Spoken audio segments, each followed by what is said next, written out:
Ya, Komisi 13 DPR dan pemerintah menggelar rapat koordinasi bersama sejumlah perwakilan musisi, LMK, LMKN di Kompleks Parlemen Senayan, Jakarta. Hasil rapat menyepakati membentuk tim perumus membahas revisi Undang-Undang Hak Cipta Lagu.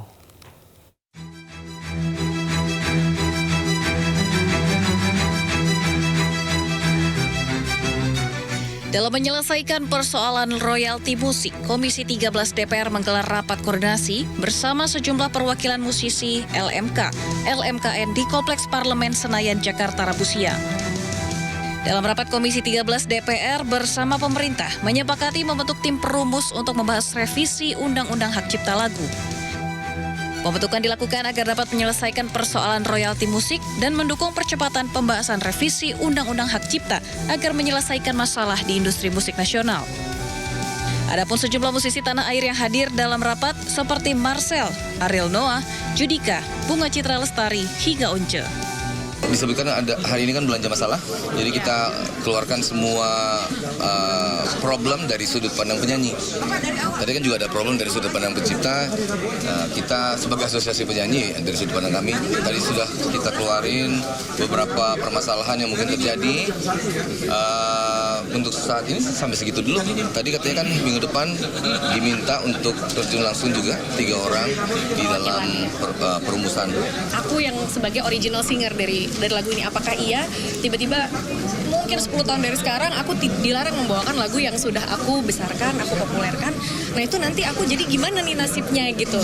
Kira-kira mau gimana ngejalaninnya kalau lagu yang ini nggak boleh, terus jadi selama ini aku nyanyiin, selama ini aku promoin, itu buat apa gitu. Jadinya rasanya seperti itu.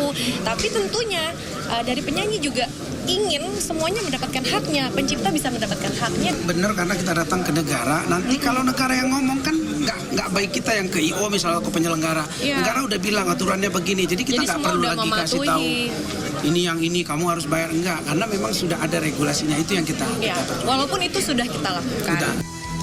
Asosiasi Komposer Seluruh Indonesia atau AKSI jadi salah satu pihak yang diundang untuk hadir dalam rapat koordinasi bersama Komisi 13 DPR RI. Pius sebagai Ketua AKSI akan menjadi tim perumus revisi Undang-Undang Hak Cipta. Saya dan Ari Bias, kita akan dimasukkan sebagai tim perumus yang nanti tadi udah disampaikan, akan dilakukan setiap hari Rabu, kita akan merumuskan untuk revisi Undang-Undang Hak Cipta yang baru. Untuk setiap pertunjukan atau konser harus ada izin. Dan ini kan memang yang ditentang oleh baik dari visi maupun dari kawan-kawan pelaku pertunjukan yang lain.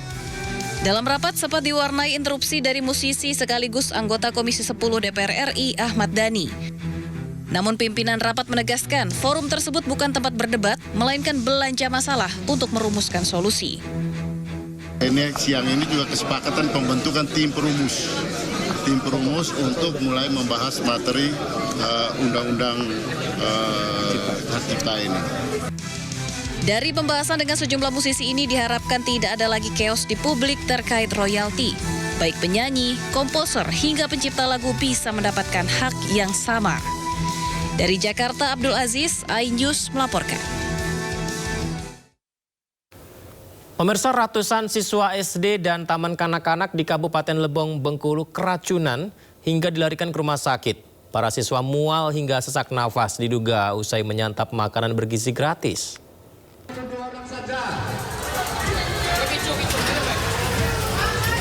150 siswa sekolah dasar dan taman kanak-kanak di Kabupaten Lebong, Bengkulu harus dilarikan ke rumah sakit lantaran diduga mengalami keracunan.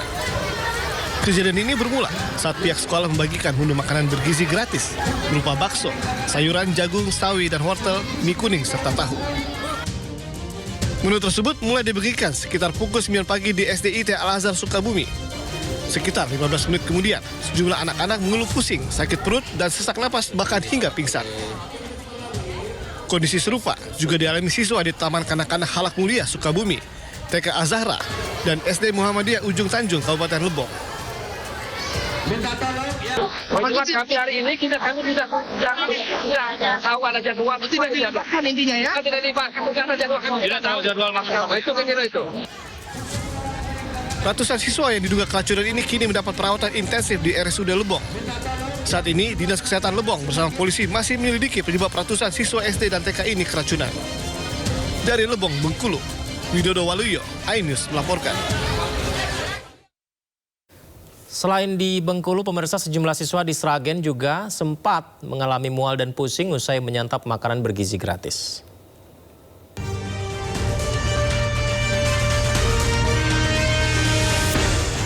12 Agustus 2025, sebanyak 196 siswa dan guru SD hingga SMP di Kecamatan Kemolong, Kabupaten Sragen, Jawa Tengah diduga mengalami keracunan massal usai menyantap makan bergizi gratis.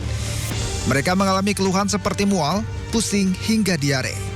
Kendati demikian, pemulihan korban diklaim tidak memerlukan rawat inap. Kepala Badan Gizi Nasional Dadan Hindayana menyatakan akan meningkatkan SOP pengiriman MBG ke sekolah untuk mengantisipasi kasus yang sama. 27 Agustus 2025, ratusan siswa SD dan taman kanak-kanak di Kabupaten Lebong, Bengkulu keracunan hingga dilarikan ke rumah sakit.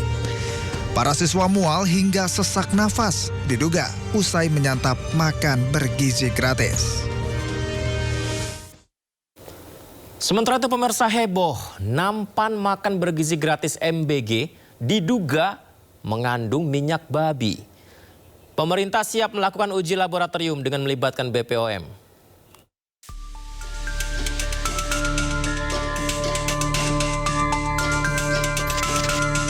Program makan bergizi gratis kembali menuai isu negatif. Kali ini bukan karena menunya, namun pada penggunaan nampan MBG yang diduga impor dari Cina dan diduga menggunakan minyak babi sebagai bagian dari pemulas industri. Dalam unggahan sosmed Halal Corner dikatakan, temuan ini dilakukan tim investigasi Indonesia Business Post yang melakukan perjalanan ke Kaohsiung, ke sebuah pusat industri di Provinsi Guangdong, Cina. Di sana, ada 30 pabrik yang memproduksi nampan makanan untuk pasar global, juga memasok nampan untuk sejumlah importer yang terlibat dalam program MBG untuk anak sekolah. Bahkan, unggahan salah satu foto menunjukkan bahwa nampan tipe 201 dan 304 yang dikirimkan ke Indonesia mengandung lemak babi olahan. Merebaknya isu ini ditanggapi oleh Istana. Pemerintah berjanji akan menindaklanjuti temuan dan melakukan uji ilmiah dengan BPOM. Sejauh ini kita tidak menemukan. Tapi kalau memang ada kekhawatiran soal itu, kita uji aja. Bisa diuji di BPOM, bisa di. Tadi saya sudah koordinasi sama Kepala BPOM. Kepala BPOM bilang, oh kita bisa uji kok. Untuk membuktikan itu nanti kita tunggu aja. Badan POM akan menindaklanjuti isu ini dalam bentuk akan mengetes. Karena kan ada dua model kita bisa mengetes. Kita punya laboratorium dan laboratorium kita memungkinkan untuk mengetes itu.